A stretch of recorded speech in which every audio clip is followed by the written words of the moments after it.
بسم اللہ الرحمن الرحیم۔ السلام علیکم ورحمۃ اللہ وبرکاتہ۔ دوستو، اس کائنات کے اندر جس چیز کی کوئی مثال نہیں ہے، جس ہستی کا کوئی ثانی نہیں ہے، وہ سرور کونین صلی اللہ تعالیٰ علیہ وآلہ وسلم کی ذات بابرکت ہے۔ اور حضور کا سینہ اقدس وہ سینہ، وہ قلب ہے کہ جس کے بارے میں اللہ عز و جل ارشاد فرماتا ہے کہ اے حبیب، اگر ہم اس قرآن کریم کو پہاڑوں پہ نازل کر دیتے تو وہ اپنی جگہ چھوڑ دیتے، اور اے حبیب ہم نے اس قرآن کریم کو آپ کے قلب اطہر پر نازل فرمایا۔ یہ دل مصطفیٰ کی مضبوطی اور کمال اعجاز ہے حضور اقدس صلی اللہ علیہ وسلم کے سینہ اقدس کا۔ لیکن افسوس کے ساتھ میں یہ دو کتابیں اور ان کے اندر موجود ایک بڑے عجیب و غریب قصوں کی طرف آپ کی توجہ دلانا چاہوں گا۔ ایک کتاب یہ ہے جس کو قصص الانبیاء اور بہت زیادہ گھروں میں پڑھی جاتی ہے، غلام نبی ابن عنایت اللہ، اور دوسری یہ سیرت رسول عربی۔ یہ دو کتابیں ہیں، ٹائٹل بڑے خوبصورت ہیں اور لکھنے والے بھی عشق کے دعووں سے سرشار ہیں۔ لیکن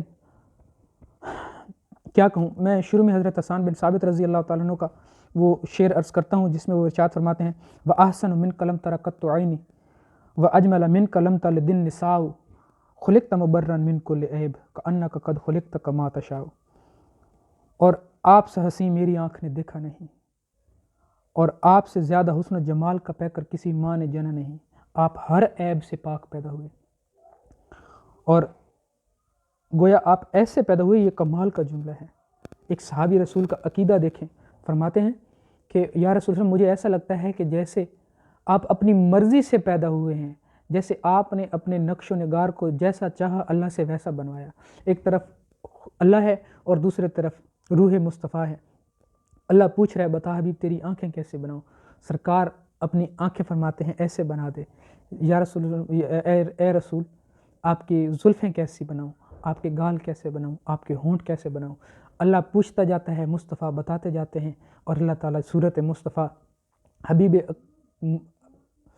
حبیب خدا صلی اللہ علیہ وسلم کی مرضی کے مطابق بناتے جاتے ہیں۔ یہ عقیدہ حضرت حسان بن ثابت رضی اللہ تعالیٰ عنہ کا ہے۔ اور ہمارے ان مؤلفین کے عقائد کیا ہیں؟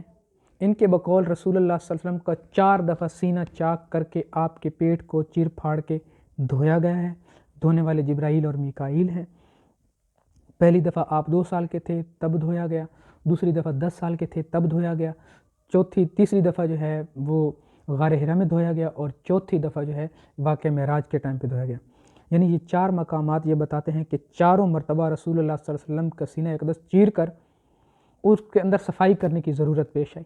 جو قلب اطہر ایسا منور ہے، ایسا مطہر ہے، اس کے اندر معاف کیجیے گا، نہ کوئی نجاست جا سکتی ہے، نہ اس کو کوئی صفائی اور پاکی کی مزید کوئی ضرورت رہ سکتی ہے۔ یہ موصوف قصص الانبیاء کے صفحہ نمبر 401 پر لکھتے ہیں۔ اس کا ٹائٹل یہ ملاحظہ کیجیے۔ ایک روایت ہے کہ جس سن مبارک حضرت صلی اللہ علیہ وسلم کا 10 برس کا ہوا، یعنی آپ علیہ السلام 10 برس کے ہوئے، ایک دن اتفاق کیا بطور گل گشت، یعنی کہ چہل پہل کے لیے، چہل قدمی کے لیے میدان کی طرف تشریف لے گئے۔ اس وقت 2 فرشتے بصورت آدمی حضرت صلی اللہ علیہ وسلم کے سامنے آئے۔ حضرت صلی اللہ علیہ وسلم فرماتے ہیں کہ ان کے چہرے نورانی تھے، اور ایسی شکل میں نے کبھی نہیں دیکھی تھی، اور جو خوشبو ان کے بدن سے آتی تھی اس جیسی خوشبو مشک عنبر اور عطریات میں بھی نہ تھی۔ ان کے کپڑوں میں جو صفائی تھی وہ دنیا کی کسی چیز میں نہ تھی۔ یہ دونوں فرشتے جبرائیل اور میکائیل تھے۔ ان دونوں فرشتوں نے میرے مونڈے پکڑ کر مجھے زمین پر لٹایا۔ نعوذ باللہ من ذالک۔ یہ اللہ کے محبوب کی یہ شان بتلا رہے ہیں کہ 2 فرشتے آئے، جبرائیل اور میکائیل، اور انہوں نے رسول اللہ کے کاندھے پکڑ کر زمین پر لٹا دیا۔ مجھے بہت زیادہ بدتمیزی اس میں نظر آئی، واللہ عالم آپ کو آ رہی ہے یا نہیں آ رہی اس طرز تکلم پہ، اور پیٹ میرا چیر ڈالا، لیکن کچھ خون میرے بدن سے نہ نکلا۔ ان میں ایک فرشتہ تشت میں پانی بھر کر لایا، اور دوسرے نے میرے پیٹ کے اندر ہاتھ ڈال کر سب کچھ دھو ڈالا کہ سینہ ان کا چاک کر کے دل کے اندر سے، اب دل کے اندر سے رسول اللہ صلی اللہ علیہ وسلم جب 10 سال کے بچے تھے، جو جوانی کی جلوتوں میں ایسا پاکیزہ اور مطہر رہا، وہ 10 سال میں کتنا مطہر مقدس یعنی کیا کیا تمام تر پاکیاں خدا بزرگ کے بعد وہ سرکار کے حصے میں ہے۔ تو یہ کیا نکال رہے ہیں؟ دل کے اندر سے خون سیاہ جو حسد اور بغض بشریت کا ہے نکال دو۔ اب یہ تین چیزیں یہ رسول اللہ صلی اللہ علیہ وسلم جب 10 سال کے تھے سرکار کے اندر سے نکال رہے ہیں، ایک خون سیاہ، دوسرا جو حسد، اور تیسرا بغض بشریت کا ہے نکال دو، اور بجائے اس کے رحم اور شفقت رکھ دو واسطے دو عالم کے۔ بس ایسا ہی کیا گیا، اور میرے پیٹ کو چیرنے کے بعد مجھے کچھ درد و علم نہ ہوا، مزید ایک چیز مثال چاندی کے میرے دل میں رکھ دی، اور ایک دوائے خشک مانند صفوف اس پر رکھ دی، اور انگلیاں ہاتھ کی میری پکڑ کر کہا اب جاؤ سلامت رہو۔ حضرت صلی اللہ علیہ وسلم فرمایا اسی دن سے میرے دل میں مہربانی اور شفقت خلق پر زیادہ ہوئی، اور غیظ و غصہ سب کچھ جاتا رہا۔ نعوذ باللہ من ذالک۔ اس کا مطلب یہ ہوا کہ سرکار کے دل میں نہ تو پہلے مہربانی تھی نہ شفقت خلق تھی، جس کو اللہ عز و جل فرما ہی رہے وما ارسلناک الا رحمۃ للعالمین، ہم نے آپ کو تمام جہانوں کے لیے بھیجا ہی رحمت بنا کر ہے، جو آئے ہی رحمت بن کر ہیں، اس کو بعد میں سافٹ ویئر اپڈیٹ کرنے والی کیا بات ہے؟ نعوذ باللہ من ذالک۔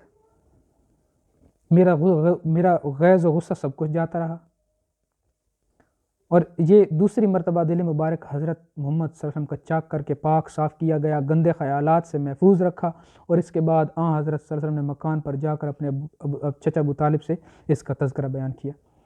اندازہ کریں اب یہ عشق رسول بیان ہو رہا ہے اس قصص الانبیاء کے اندر۔ اپنے بچوں کو ایسی کتابوں سے دور رکھیں، کہیں ان کا بھی یہ عقیدہ نہ ہو جائے کہ ہمارے آقا کا بار بار آپریشن ہوتا رہا ہے اور قلب عطر کو صفائیوں کی ضرورت پڑتی رہی ہے، اور ان موصوف نے تو حد ہی کر دی ہے۔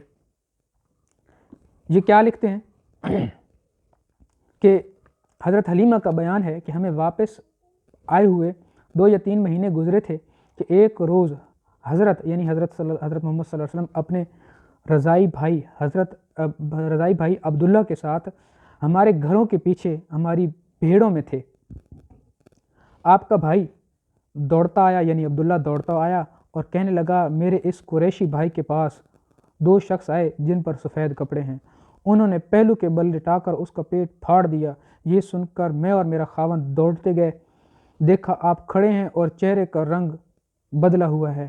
ہم دونوں آپ کے گلے لپٹ گئے اور پوچھا بیٹا تجھے کیا ہوا؟ آپ نے بیان کیا 2 شخص میرے پاس آئے جن پر سفید کپڑے تھے، انہوں نے پہلو کے بل لٹا کر میرا پیٹ پھاڑ دیا۔ اور اب اندازہ کریں ان 2 شخصوں نے سرکار کا پیٹ پھاڑا جب آپ بالکل چھوٹے بچے تھے، اور پیٹ پھاڑ کے کیا اس میں سے خون کی ایک پھٹکی نکال کر کہا ھذا حظ الشیطان منکا، یہ تجھ سے شیطان کا حصہ ہے۔ نعوذ باللہ من ذالک۔ حضور کے بطن عطر سے یہ شیطان کا حصہ نکال رہے ہیں۔ کہاں مر گئی ہے ان لکھنے والوں کی محبت؟